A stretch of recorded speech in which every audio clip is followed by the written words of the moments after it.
Hello there, welcome to my views and news. Three news stories for you. Firstly, a road race was organized in Addis Ababa, Ethiopian capital today. President Saleh Work, Addis Ababa mayors, several ministers, legendary athletes, all were there. 10,000-meter long race. Foreigners there. Two slogans were chanted there, like they are coming. People chanted slogan, they are coming. Who is coming, by the way? Secondly, OLA held a meeting, a Zoom meeting last night. I did a video on that. What was discussed? Meeting was between OLA and OLA lawless in diaspora in Oromia. I have received details of what happened at the talks. Thirdly, Somalia Eritrea relations. Now Somalia is turning into a key ally of Eritrea. And for the first time in bilateral relations, Somalia has appointed an ambassador to Eritrea. Firstly, viewers, today a road race was organized in Addis Ababa, Ethiopian capital. Saleh Work President Addis Ababa, legendary athletes participated. They were there.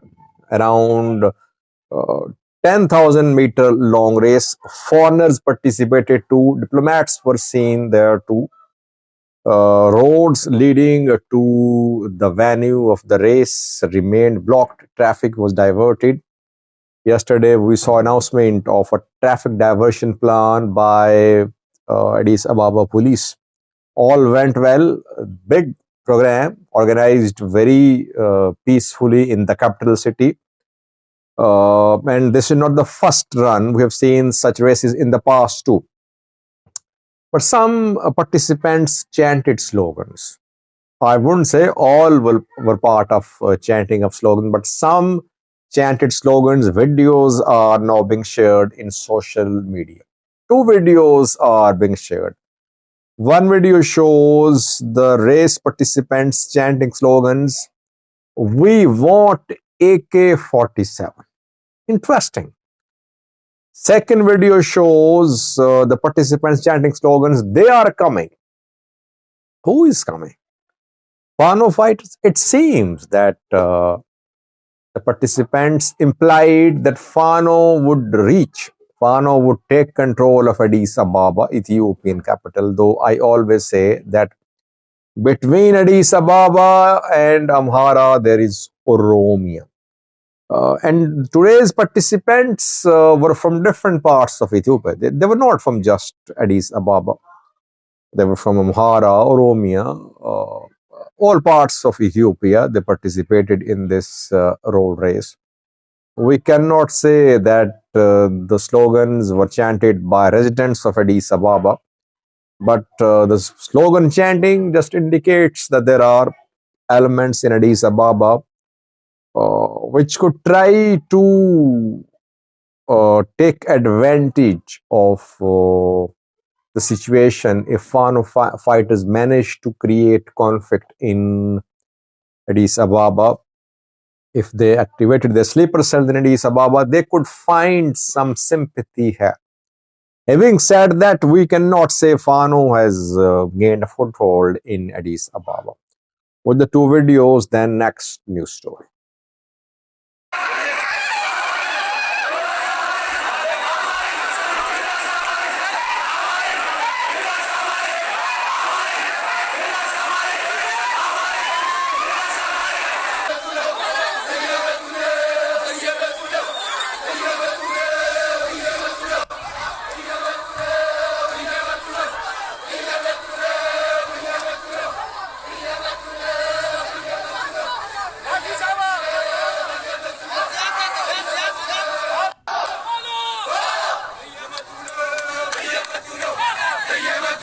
Secondly, viewers, a meeting, a Zoom meeting, virtual meeting between OLA negotiators who are in Tanzania these days and OLA supporters based abroad in Ethiopia too.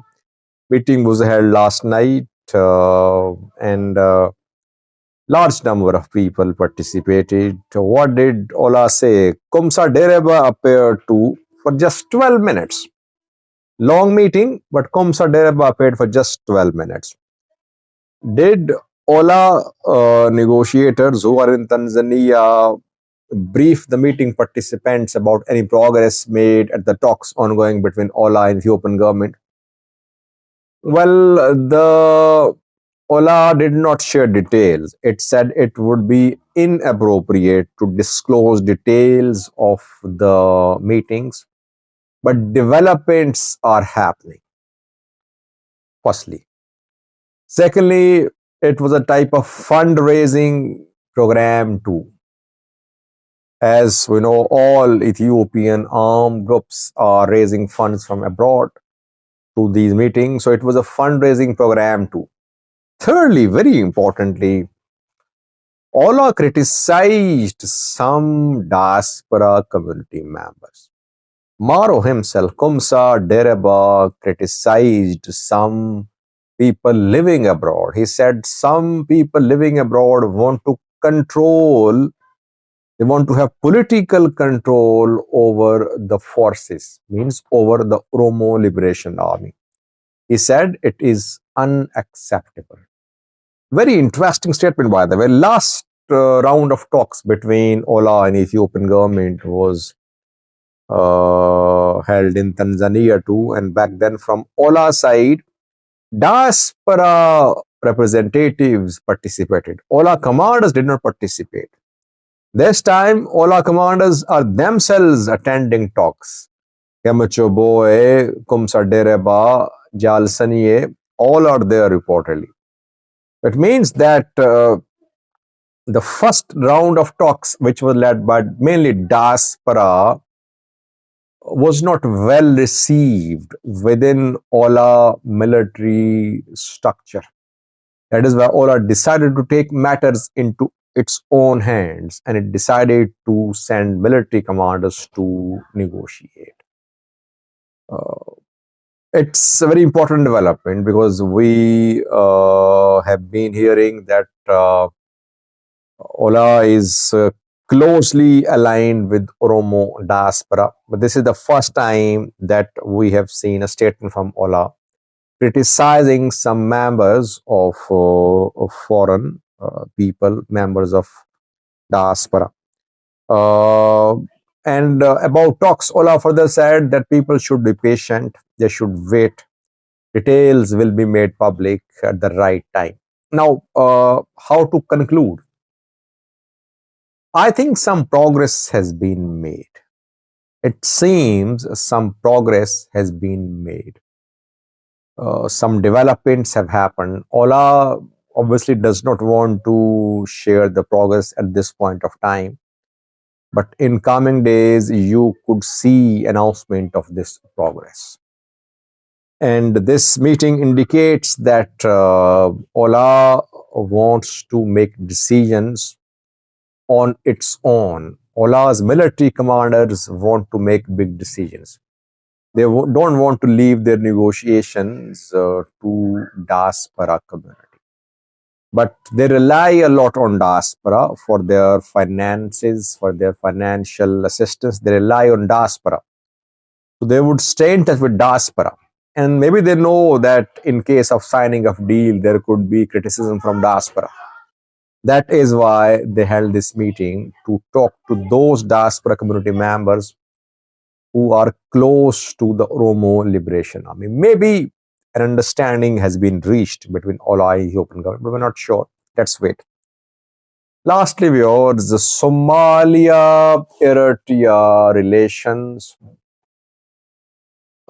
We are seeing a new chapter of bilateral relations for the past few years between Somalia and Eritrea. The two countries have not been on good terms. We know that Somalia accused Eritrea of backing Al-Shabaab, other armed factions in Somalia. Eritrea denied the allegations in the past, and more than a decade ago, in 2007, I think, when IGAD backed military intervention in Somalia to launch a military operation against armed factions there, armed groups there. Eritrea opposed. Eritrea withdrew from IGAD back then. And Eritrea was accused of supporting the armed groups like Al Shabaab, etc., in Somalia. Relations remained very tense. In 2018, when PM Abiy came to power, we saw a new era of Ethiopia, Eritrea Somalia relations. The three leaders signed a deal. Abdullahi Farmajo of Somalia, Isaias Afwerki of Eritrea, Abiy of Ethiopia. They signed a deal, a peace deal. Diplomatic relations were restored. But after Hassan Sheikh came to power, we're seeing new developments between Eritrea and Somalia. The relations becoming stronger now, and Somalia, for the first time, has appointed a full-time ambassador to Eritrea. This is the first time in the history of Somalia-Eritrea relations that Somalia has appointed a full ambassador to Eritrea. Umar Idris is his name, and he met with Eritrean President Isaias Afwerki around 24 hours ago. He presented his credentials to the president. Some other resident and non-resident ambassadors also met with Isaias Afwerki. But appointment of Umar Idris is very crucial. That shows a new chapter in Somalia-Eritrea relations. Eritrea is training Somalia's army, Somalia's air force, Somalia's navy, and Eritrea trained forces are now part of the military operation against Al Shabaab. Hassan Sheikh has visited Eritrea 3 or 4 times so far since he took office. So we are seeing